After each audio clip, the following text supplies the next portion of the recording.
Hey YouTube, I uploaded a previous video, ESA Animals at Play, and I was referring to my psychiatric service animals.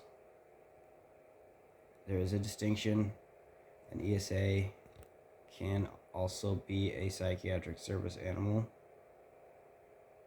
In this case, that is the case. Another issue I wanted to address is, can I have two psychiatric service animals? The answer in that case is yes. So, fuck off. But no, for real, fuck off. So I'm gonna lay it out there real quick, why I have two psychiatric service animals. I'm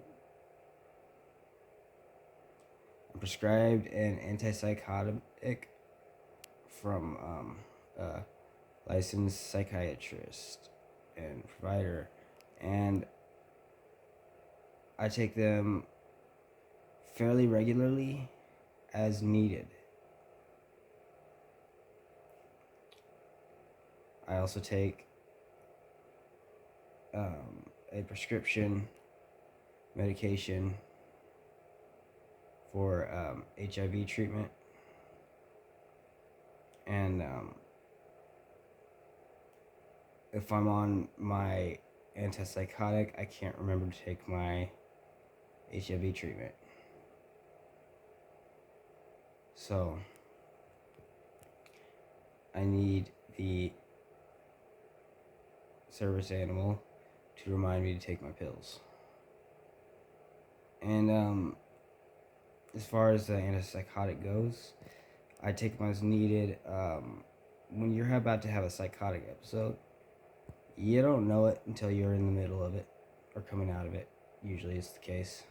You're just like, 1 second you're good. Next thing you know, you're like, what did I just do? Like, oh my god. And an animal,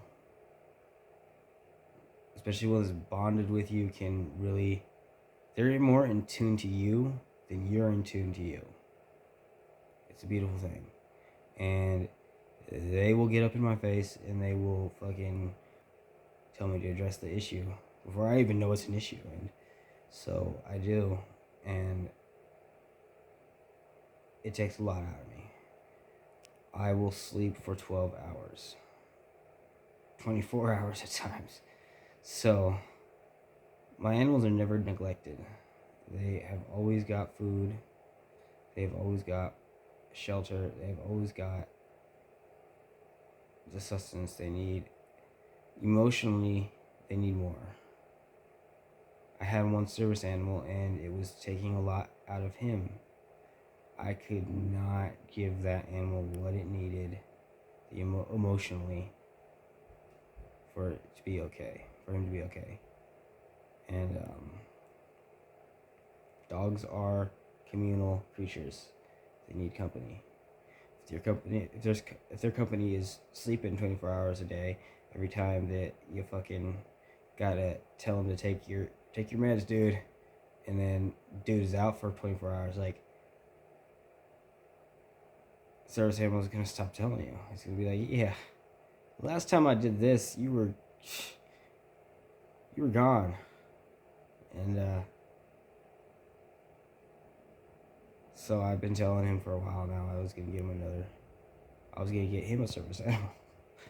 And no, she's my service animal, but I got him for this specific purpose of making sure that my service animal is not neglected when I am incapable of being there and supporting him emotionally. It's a symbiotic relationship. So the dynamic we have now is, I'm dad. He's uncle. He's under the table over there. You can't see him, so I won't pan it on him. But and this is a little bitch.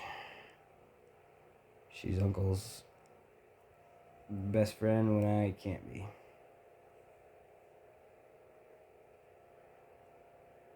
And they support each other.